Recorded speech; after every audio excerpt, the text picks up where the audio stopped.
नमस्कार बंधुरा आज आमी एकटा माछेर डिमेर रेसिपि निये हाजिर हयेछि। अनेकेई माछेर डिम पछंद करेन ना एकटा आष्टे गन्ध हय बोले, किन्तु एइभाবে एकबार माछेर डिमेर बड़ा करे रान्ना करे देखुन, खेते किन्तु दारुण हबे, कोनो रकम गन्धई थाकबे ना। प्रथमेई आमी माछेर डिमटाके भालोभाবে धुए नियेछि, धुए परिष्कार करे नियेछि। एबारे एइ माछेर डिमेर मध्ये आमी कयेकटा उपकरण दिये देब। एखाने आमी 5 থেকে 6টা रसुन कुचि दिये दिलाम और 6টা 7টা काँचा लंका कुचि दिये दिलाम और दुटो मीडियम साइजेर पेঁয়াজ आमी कुचिए रेखेছিলাম সেটাও দিয়ে দিলাম। এবারে দিয়ে দেব অল্প একটু হলুদ গুঁড়ো, অল্প একটু লঙ্কার গুঁড়ো আর দিয়ে দেব স্বাদ মতো নুন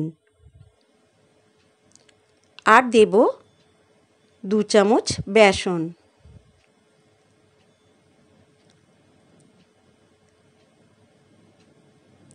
এবারে দেব একটা উপকরণ আমি অল্প একটু বেকিং পাউডার।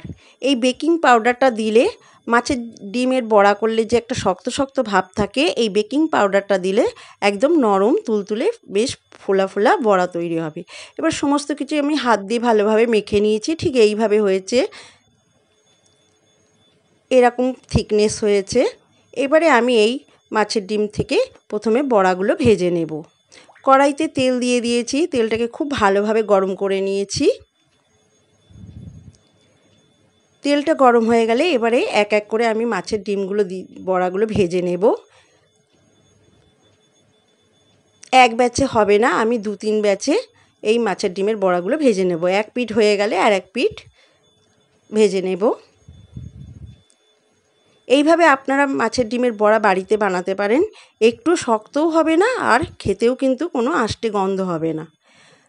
এবারে মাছের ডিমের বড়াগুলো সমস্ত ভাজা হয়ে গেছে। এবার ওই ভাজার তেলেই আমি মাছের ডিমের বড়ায় যে আলুগুলো দেব সেই আলুগুলো ভেজে নিচ্ছি। দেখুন বড়াগুলো আমার ভাজা হয়ে গেছে সম্পূর্ণ। এবারে ওই তেলেই আমি এই মাছের ডিমের বড়ার তরকারি করার জন্য আলুগুলো ভেজে নেব। আলুগুলো ভাজা হয়ে গেলে তুলে রেখে দেব। এবারে ওই তেলেই অল্প একটু গোটা জিরে আর একটা তেজপাতা ছিঁড়ে দিয়ে দিলাম।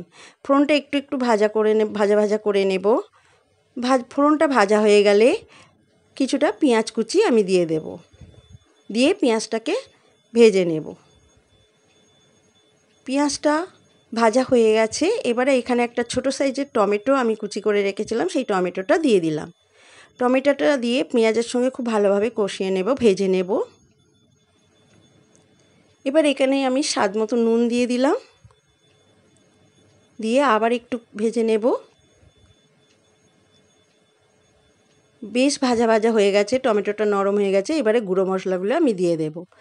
1/2 চা চামচ হলুদ গুঁড়ো, 1/2 চা চামচ লাল লঙ্কার গুঁড়ো, কাশ্মীরি লাল লঙ্কার গুঁড়ো দিয়ে আমি আবার একটু কষিয়ে নেব। মশলাটা বেশ কষে এসেছে, আর একটু নাড়াচাড়া করে নেব। এবারে যে আলুটা ভেজে তুলে রেখেছিলাম ওই আলুটা দিয়ে দেব, দিয়ে মশলার সঙ্গে ভালোভাবে কষিয়ে নেব।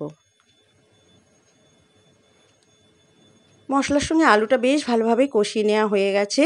এবারে এখানে জল দিয়ে দেব গ্রেভির জন্য, ঝোলের জন্য। জলটা দিয়ে আবার একটু ভালোভাবে সব কিছু নেড়ে চেড়ে নেব। নিয়ে আমি 5 থেকে 6 মিনিট এটা একটু রান্না করে নেব।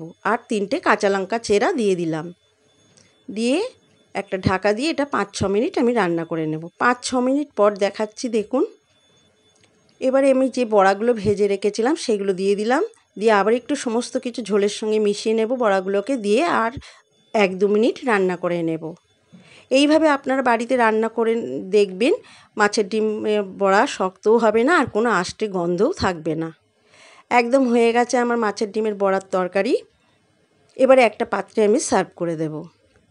আমার আজকের এই রেসিপি যদি ভালো লাগে তো অবশ্যই একটা লাইক করবেন, আর আমার চ্যানেলটিকে সাবস্ক্রাইব করে আমার পাশে থাকার অনুরোধ রইল।